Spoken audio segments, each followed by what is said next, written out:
ครับสวัสดีครับวันนี้มาลาโนบอกลาโนหนูเขาหู้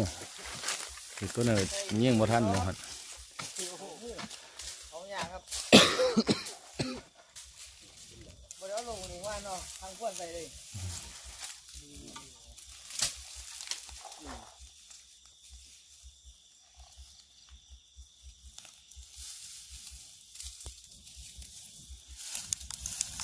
บรรยากาศอยู่ทง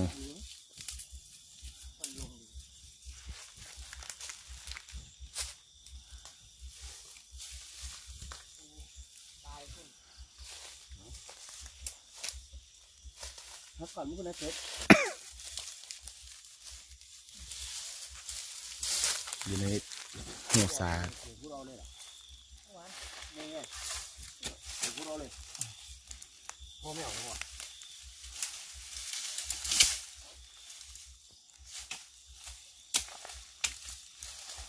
มันมีก้อนหูก้อนสอดอยู่หน่อยข้างหลัง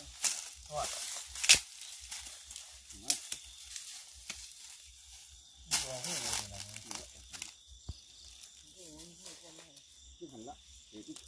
แล้วอันนี้อยู่หน่อยนะ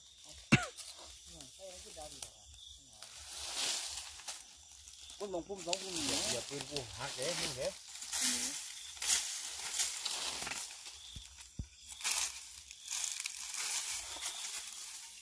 เอาดำ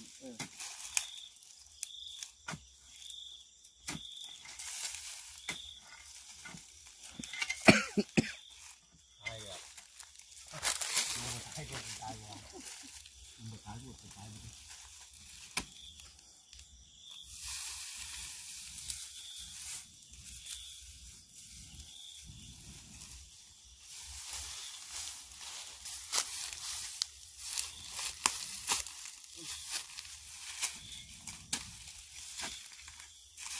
จะไปถมมาแห้งไปถมแห้งดอกมันร้อนจิ๋วมันร้อนหมดโอ้เดี๋ยวหูเขียน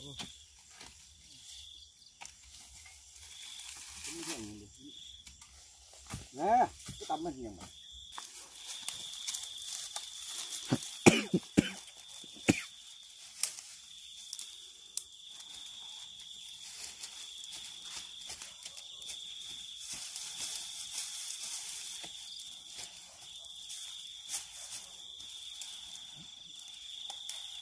มันสกัดแดนแห้งเขาไม่อยู่น้ำท่านไหล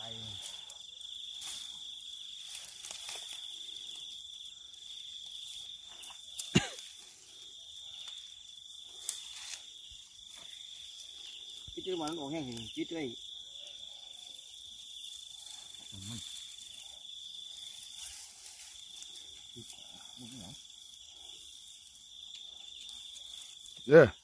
ฟองออกมาโยงหันนั่น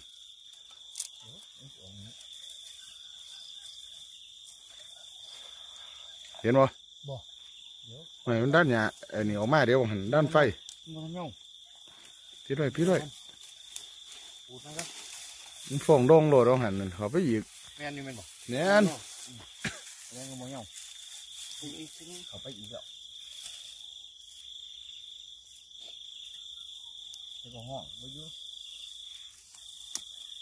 ติดตามครับ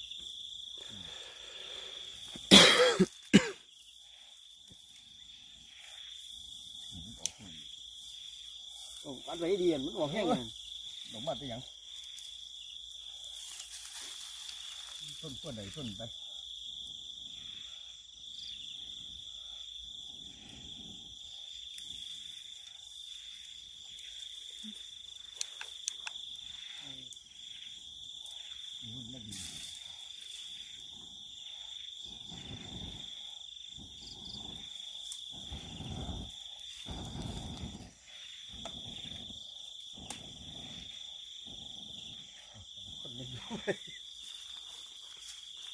มันหายใจคนนี้ขุดมาพี่ขุดตัวพี่ครับเห็นแล้วปล่อยหนองเลยปล่อยหนองเลยมันหนีพ่อเดียวมันจะตายข้างหูแล้วนี่ได้แล้วมั้ยจับเอาเดี๋ยวมันออกมาหลุดโอ้หามนี่ครับเห็นบ่หนู ใช่เลยสิโอ้ขวนหลาย เอาโจกลงไปเบิ่งดิล่ะไอ้น้อยพ่อแล้วไอ้น้อยพ่อ ผมว่าขดมะหูนี่ละ มันตายข้างหูแล้วข่อยว่ามันเหย่าแล้วโจกเอาลุงหัน ว่าถ่ายซะหนูนอนดีเลยอยู่เอาหนูเสียตาย อย่าเคยว่าโจกเอา หนูนอนเลยมันเหมือนตายเลยนะอย่างวันนั้นตาย เอานี่ครับ แต้มนึงแล้ว 1 แต้มแล้วครับ ต้นไหนเราคือซ้ำๆนี่แหละนี่ โอ้ย เจ๊ดังเลยตัวเดียว ตัวเดียวดู นี่ครับผลงานครับ สุดยอดพี่น้อง ครับเอาแล้วครับงานใหญ่แล้วใส่ละเดียวดิใส่หนู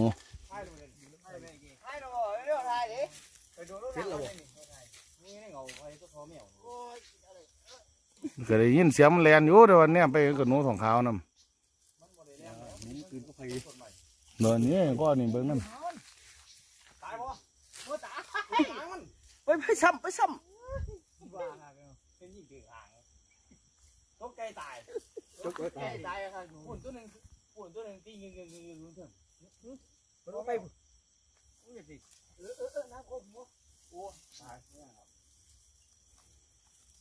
ปุ่นตัวหนึ่งให้เขากล้วยอยู่ นี่อย่างเดียวนี่ ตีเงี้ยอยู่ เห็นบ่อยู่หัน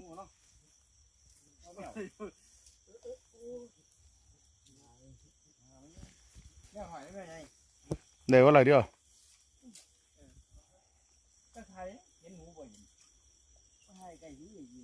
น่าดึงออกมาโลดนั่นพอดี2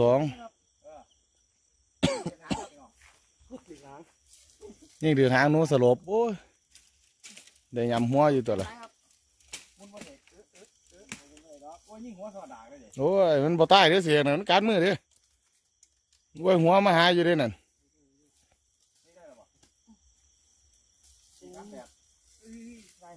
ใส่ละยกเนี่ย เห็นอยู่ครับตามเรื่องครับ แต้ม2ดังเผาปลาครับเนี่ยไก่ หางแตก โอ้ยยิงหาง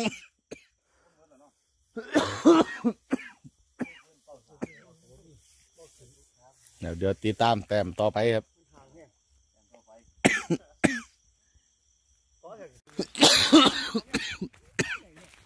เอาแต่ครับเอาเนิ่งเอาเดี๋ยวให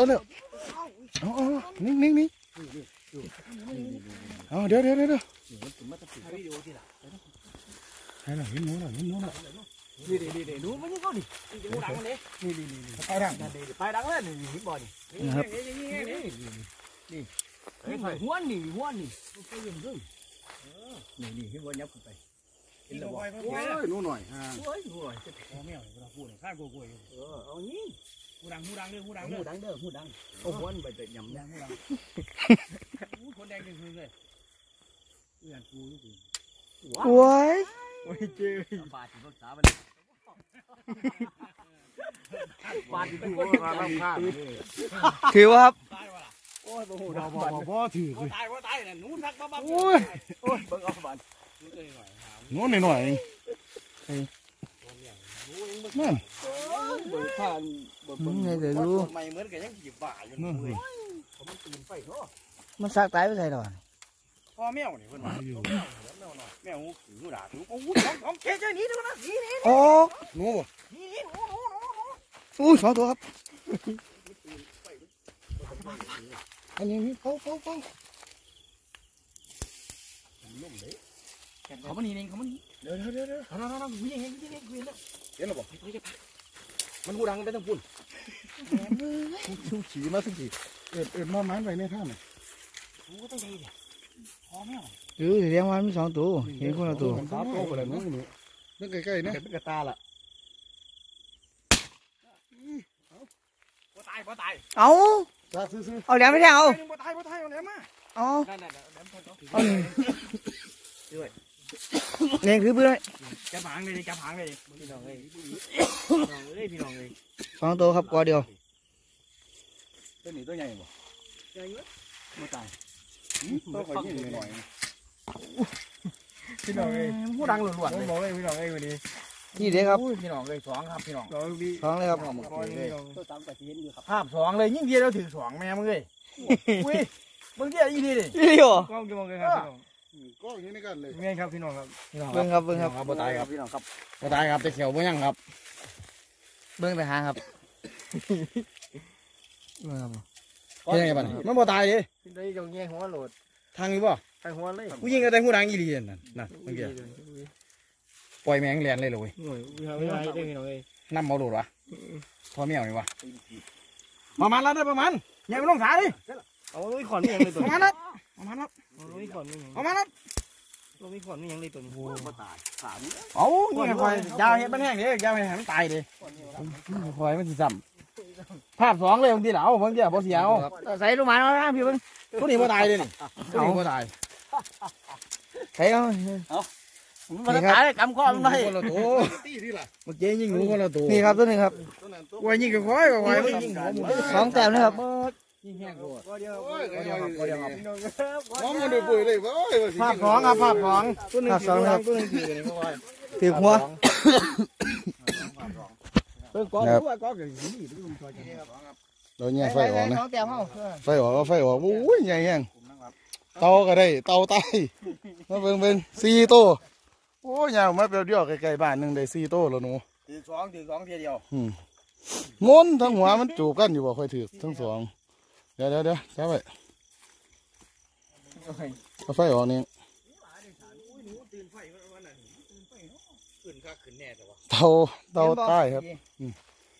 เตานกขุมเตานี่ก็เตาอันนี้เด้อนี่เตามันไฟใหม่ครับนี่เบิ่งไฟใหม่เหมือนเลยนี่ ภาพ2เล ดู ย นี่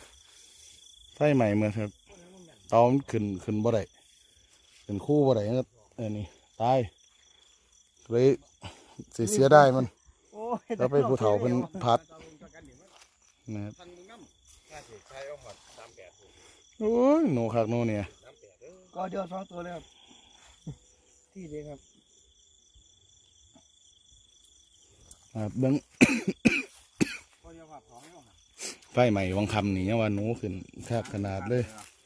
อาจกล้องอาจมือทรายแนวเดี๋ยวว่ากัน ดมก็ไปพลาดอยู่มา หาต่างมือเข้ามา แข็งแล้ว ดังดีเติบปะ ดังดีดีแล้วมาทางดังใส่มันสิดูดก่อน บ้านว่าแต่บ่มีหนูว่าดิ ตัวนี้อยู่ข้างต่ำเลยว่ะมันโดดลงมาก็เห็น อืม กันตัวเพิ่งโดดลงมา แล้วก็สิเห็นตัวเดียวละประมาณเห็นตัวใหญ่ละตัวหักเจ้าของมาเห็นตัวหน่อย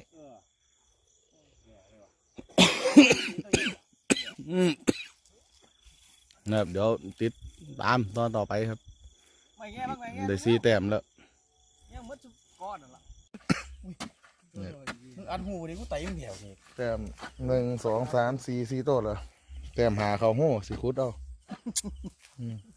บ่ต้องยิงไอ้ตัวนี้ อุ้ยมันแม่น เสี เลย ยง นี่ อู่เรา น่ะ เขาหู้เด้ หูนี่ล่ะแล้วมันคือเป็นสิมันมี2หูได้หน่อยหูหนึ่ง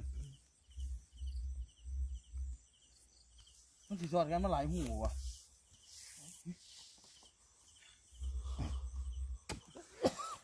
เช็คคือว่ามันสอดไปหัด แดนคือไปหยิบเปิดนี่ก็ไฟแล้ว มันสูดบ่ได้นี่มันบ่สูด พี่ข้างหลังสิ มา เดี๋ยวนี้ โอ้บ่ามาไปดูมึงเกี่ยวกับเสียเขาไม่เอา เราบ่ต้องทายดอก หน่อยเนาะ บุญเอาครับ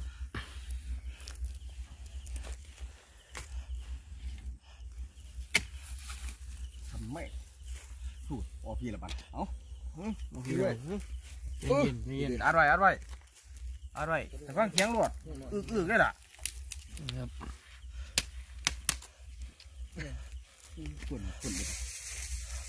มันตายบ่บุ้ง ได้ของเราแล้วได้แล้ว มันบ่ตายด้วยหูนี่ ครับ บ่ติ้งอยู่ มันมีจับบ่ เนี่ยยังว่าหนูอยู่นี่ยังว่าเอ้ยเสื้อนี่ก็ร่มเห็นเลย ถึงมาผีตัวนี้ ย่อครับ รุ่นเอา เฮ้ย เฮ้ยงู งู เห่างูเห่า เขาก็มีเฮ้ยมันเห็นหนังมันเดี๋ยวนี้ บ่สิพี่ไว้นะเห็นบ่งูเห่า หางมัน โอ้หางนี่ ดอกขาบ ลูกขาบงูลูกขาบงู มันบ่ตายปล่อยมันก่อนบ่ มีหัวเลย มาบีบมาเบื่อแม่ก็เสียผ่าน คน งู นี้ เลย มันสิตีถึงคนปล่อยมันแน่นบ่ เอ้ยซ้ำแมวนี่ครับ ปล่ ซ้ำ อย แม มัน ว แน่นบ่นี่ไม่ตีเดือดแกงกับทางเว้ยกันมือซะนะสมหนังโอ้ยกลัวว่าหมูแกที่ห้าครับ แต่ที่ห้า เอาอยู่อ่ะ โอ้ใหญ่เลยตัวนี้เบิ่ง ที่ตัวคน แมวครับแมว เบิ่งงูเบิ่งมันพุดเบิ่ง เบิ่งมึงดู มันออกหรือบ่คันบ่ออกมาเอาตอนเช้ามันต้องมาเข้าหู ดูไปยันห้างขามัน หืม หาตู้ ไป หาแต้มครับได้ละเอ้ยมีแต่หนูด่วนๆเลยแต่เตาไฟใหม่พยาบาลสิอยู่พี่ยังวะ เฮ้ยตัวแมวบึกแลนคือบึกใหญ่หนึ่งว่าเจ้าใดคือตัวบ่ใหญ่ปานใดก็เท่าๆครึ่งลูกเอ้ยเปิดหนีก็ลูกนึง เดินทางต่อครับครับผมติดตามคลิปต่อไปครับลาต่อ